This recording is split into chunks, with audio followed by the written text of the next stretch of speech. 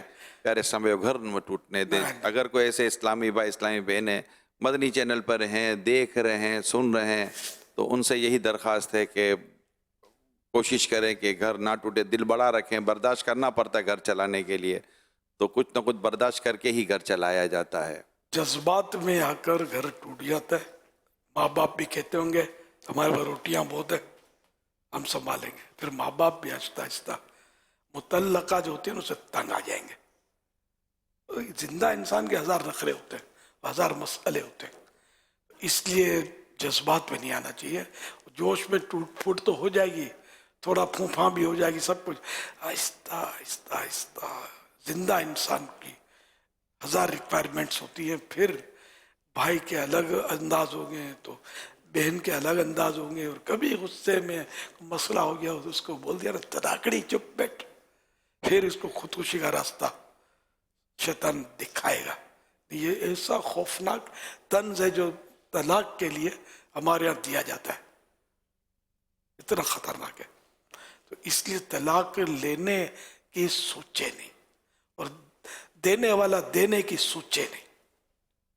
گھر اب بچے بھی ہو جاتے ہیں پھر بھی طلاق ہو جاتی ہے. اب بچوں کے لیے پھر جو الگ جھگڑے مسائل، پھر اجڑتا بچہ ہے حضور. بچہ تو اجڑ گیا. وہ اس نے بھی دوسری شادی کر لینی ہوتی ہے، اس نے بھی پھر عدت گزار کر دوسری عموماً شادی کر لینی ہوتی ہے. بچے کے لیے آزمائش. بچہ لٹک گیا، بچہ یا بچے. ہاں جو تو یہ بہت اس سے احتیاط ہی کرنی چاہیے جتنا ممکن ہو نا. ممکن حد تک گھر کو چلانا ہی سمجھ میں آتا ہے. ماشاءاللہ امیر سنت نے بڑی خوبصورت اور بات کی ہے کہ پھر طلاق لے کے اگر بیٹی گھر آ جاتی ہے تو پھر بعض اوقات ہو سکتا ہے کہ اس کو یہ احساس پیدا ہو کہ بھلے جیسے ہی میرے حالات تھے مگر اس سے بہتر تھے جو میں اپنے والد صاحب کی اپنے ماں باپ کے گھر پہ بیٹھ کر جو ان حالات سے میں گزر رہی ہوتی ہوں. تو بہتر یہی ہو پھر کسی بڑے پر ڈپینڈ کر کے کہ میرے والد صاحب مجھے سنبھال لیں گے. اب والد صاحب کا ہو سکتا ہے چند دنوں میں اگر مثال کا انتقال ہو جائے تو پھر اس کو کون پھر تو اس کی ماں بھی بیچاری بیوہ ہو جاتی ہے. تو یہ بڑے مسائل ہوتے ہیں. کوشش کریں کہ اسلامی بھائی بھی دل بڑا رکھ کر اپنی بیوی کے ساتھ سلوک رکھیں، اور بیوی کو بھی چاہیے کہ وہ نبھائے. ضرور نہیں کہ دوسری شادی کے بعد دوسری بیوی یا دوسرا شوہر کو اس سے زیادہ بہتر مل جائے. ایسا نہ کہ شیر کو بھی سوا سیر مل جائے. تو یوں اللہ پاک ہمارے دلوں کو ملائے. ماہ رمضان کا یہ پیارا مہینہ اگر کہیں خدا نہ خدا روٹھ کر بیٹھے، اللہ نہ کرے، یہ ٹائم عموماً دیکھنے کا ہوتا ہے، مدنی چینل دیکھا جا رہا ہوتا ہے. اگر ایسے کہ روٹ کر بیٹھے ہیں تو درخواست یہی ہے کہ ملنے کی صورت بنائیں. والدین اگر کہیں کوئی روٹ کا شکار ہے تو وہ بھی مطلب کہ ملنے جلنے کی کوئی صورت بنائیں تاکہ مطلب کہ گھر بن جائیں. یہی سوچ رہے گھر بن جائیں. دل بڑا رکھ کر بڑوں کو چاہیے کہ بچوں کو ملا دے. بعض اوقات سسرال والے مطلب لڑکے کے ماں باپ اور لڑکی کے ماں باپ ہی آپس میں لڑے ہوئے ہوتے ہیں، ان کو ہی بات نہیں کرنی ہوتی. تو اب بچوں کا بیچاروں کا کیا بنے گا؟ تو آپ بڑے ہیں، بڑوں والا انداز اختیار کریں. اللہ کے پیارے پیارے آخری نبی صلی اللہ علیہ وسلم نے ارشاد فرمایا، کیا میں تمہیں ایسے عمل کے بارے میں نہ بتاؤں جسے اللہ اور اس کا رسول پسند کرتے ہیں؟ وہ یہ ہے کہ جب لوگ ایک دوسرے سے ناراض ہو کر روٹھ جائیں تو ان میں صلح کروا دو. اور ایک روایت میں صلح کروانے کو درجے کے اعتبار سے روزہ، نماز اور صدقے سے افضل عمل قرار دیا گیا ہے. یوں ہے فضیلت صلح کروانے کی. توڑوانے کی ممانعت ہے. توڑوانا تو بہت خطرناک ہے. ہمارے یہاں اوپر رہ کر بعض لوگ گھر توڑوا دیتے ہیں، ایک دوسرے کان بھرتے ہیں، دونوں میں پھوٹ ڈلوا دیتے ہیں. صلو علی الحبیب صلی اللہ علیہ وسلم. کیسا ہے نور چھایا مدنی مذاکرے میں، کیسا ہے نور چھایا مدنی مذاکرے میں، کیسا ہے نور چھایا مدنی مذاکرے میں. ہر دل ہے جگمگایا مدنی مذاکرے میں، ہر دل ہے جگمگایا مدنی مذاکرے میں.